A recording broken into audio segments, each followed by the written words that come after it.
Hi guys, thanks for watching. My name is Neil Williams and welcome to my welcome to Salisbury Golf Centre. Welcome to my living room. Next week, however, I'll be at Salisbury Golf Centre, and finally because the UK is out of lockdown, so I cannot wait for hitting some golf balls, seeing my wonderful pupils and seeing my fantastic work colleagues. So this video, I'm going to show you a bit of the tools that I use. One particular is the Hackmotion, and obviously I'm going to talk about putting because I've got no other means of practicing here. So the Hackmotion is a device that just goes on your lead or trail hand, and it looks at your wrist movements when it comes to your swing. So it's fantastic for full swing, pitching and chipping, as well as putting. So let's give it a go.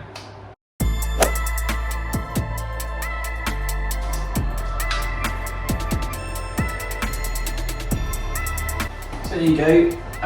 It's all live, and you might be able to see it either one. It's all running nicely. I've calibrated it now. So I'm going to hit some putts and see what the numbers are. I've been working for the best part of 3 months doing this. So let's give it a putt and see what happens.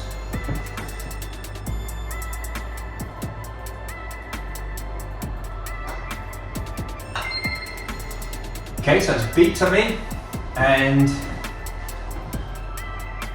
I'm going to put it on, put it on the table, nope, I'm going to put it on jacks.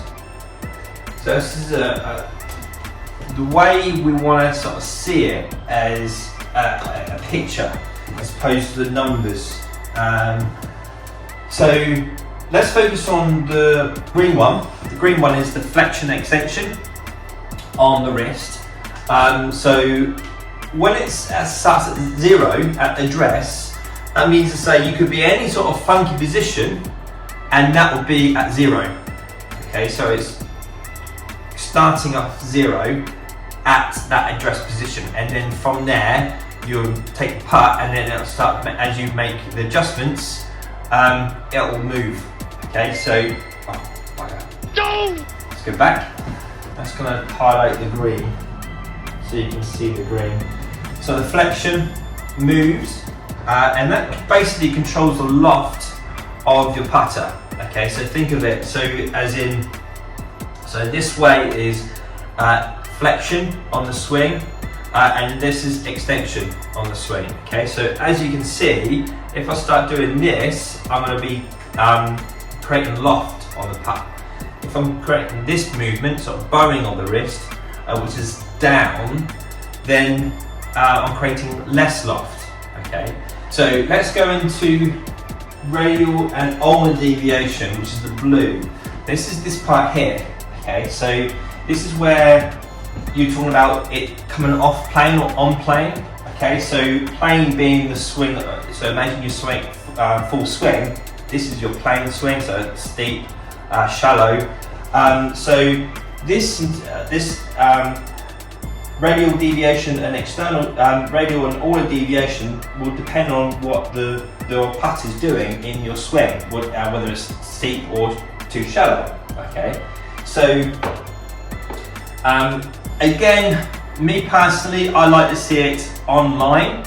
I don't really want to see it coming on too flat or too steep up here. That causes off-centered strikes, predominantly off-centered strikes.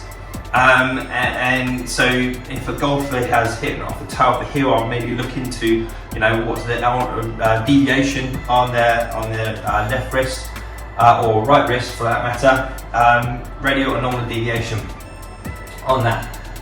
And finally, let's go to the rotation. Move it away, go back to number 1.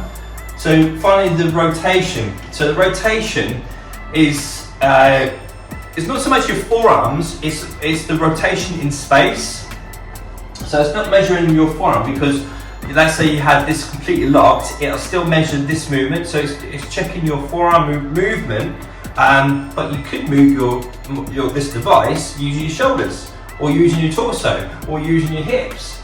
So you're rotating the putter, not so much solely on your forearm, it's the device rotating in space, okay? So this is really good actually. I like that linear line, especially for me. So I was getting too much, so I was having too much rotation of the club, and that will depend on the club face. Okay, so that really dictates the club face pointing to the target. So if you imagine you're rotating some part of your limb or the putting twisting, then you're going to be twisting the club face through the swing. Okay, and that's why, you know, if you have this type of trait in your swing, you might be prone to miss the ball left or right, and then you might be doing other things in order to make correction by aiming subconsciously left or right to counteract it. So yeah, a lot of information it can take in when it comes to one putt. Briefly, me personally, when it comes to these short putts, I like to see it a very linear line throughout the swing, and that gives me a more consistent swing technique in order to do over and over every time. So let's hit a couple of putts now and really deliberately have this forearm rotation, and we're going to focus on not forearm rotation in the swing, which is, I think, the most important because it will dictate your club face alignment towards the target. So we need to keep that minimal. So if I have this any forearm, any movement or the twisting or the rotation of the club, I have to do things in order to counteract it. And that's what, if you can consistently do that, then you're onto a winner.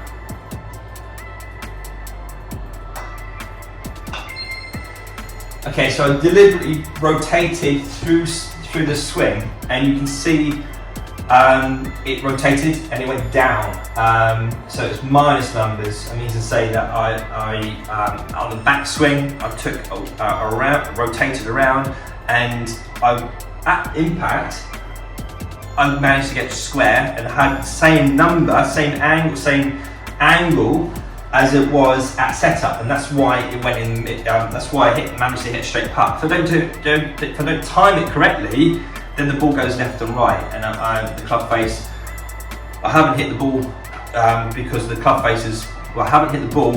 I've hit the ball, but the club face is either pointing left and right because I haven't timed it correctly. So it's very much about coordination in the swing. So let's talk about how to correct it, or how to keep it minimal. So with this, let's say if I had a pupil and I've got a little bit too much forearm rotation in the swing, the twist in the club face even, I should be saying.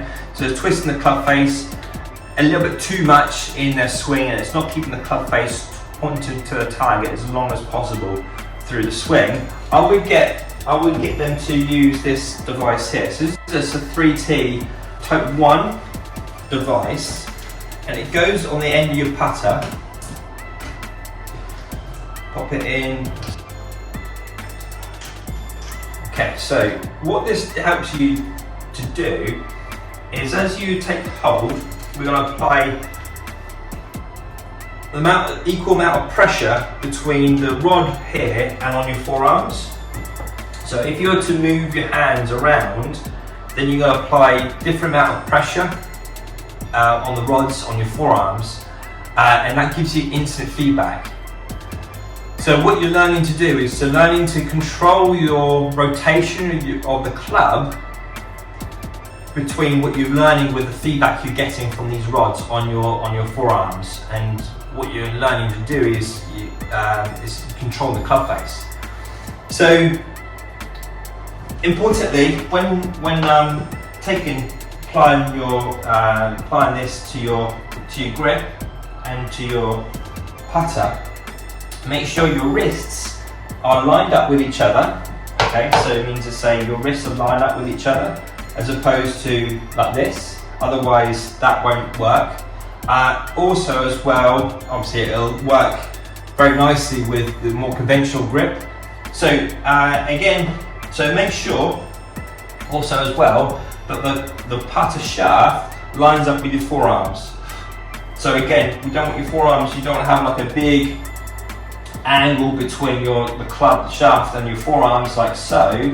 Like you maybe some beginner golfers will probably use this technique or adopt their setup for the irons onto the putter. So the putters should be like an extension from your arms. As your forearms fold in to your chest, your forearms should marry up with the shaft on the putter, and this device will then fit comfortably on your putter as you set up. With using this 3T device, so it's all running.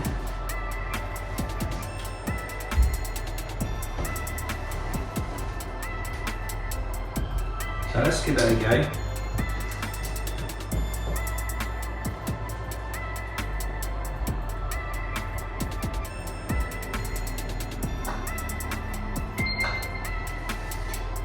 So the graph shows it's a little bit more linear line because I've got this device and it's teaching me to keep the pressure on the rods on my forearms, and it stops me rotating my hands around. So it teaches you that, which is really good bit of kit there. Also as well, what I would recommend you could use with this is that they've got the gates. So the larger one is 70, followed by 60 millimeters, followed by 50 millimeters width. So what I suggest you to do with this is I would maybe start off with the bigger one. No! Without this. No! Putt through it, see how many you can get through. Let's say out of 3. See how many you get through with the medium, and then followed by the small one. And then with the device, see how many you can putt through those 3 there. Again, 3 balls.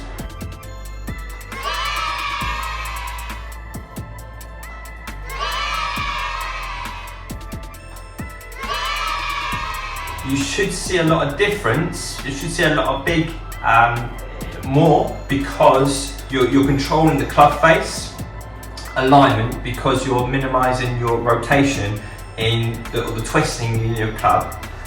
And then finally do it without it, and then you should see what you've learned. You should see the same result, if not more. And so that's just something I would do if you were a pupil. Yeah. So thanks for watching. I hope that you find that useful. A bit of an insight to how I teach and what sort of devices I use when it comes to putting. Yeah, so I might see you at Salisbury Golf Centre. If I don't, then enjoy coming out of lockdown. I'm sure you're out there keen as mustard as much as I am, able to now you're able to play some golf. I'm going to carry on practicing this, and I'll see you next time. Bye for now.